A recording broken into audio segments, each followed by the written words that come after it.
Nakatakda ng gamitin naman ng Barangay Baritaw, Manaoag, Pangasinan ng Kauna-Unahang Bangus Grow Out at Processing Center ng nasabing bayan. Ang proyekto ay inasahang magbibigay ng dagdag na suporta sa lokal na produksyon at pagpoproseso ng bangus.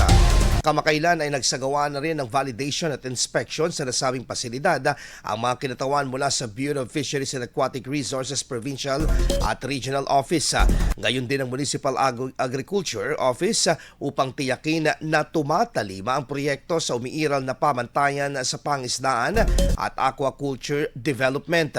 Kapag nabuksan, inaasahang makatutulong ang Bangus Grow Out at Processing Center sa pagpapalakas ng lokal na produksyon at pagbibigay ng kabuhayan at pagpapalawak ng serbisyong may kaugnayan sa industriya ng pangisdaan sa bayan ng Manaoag.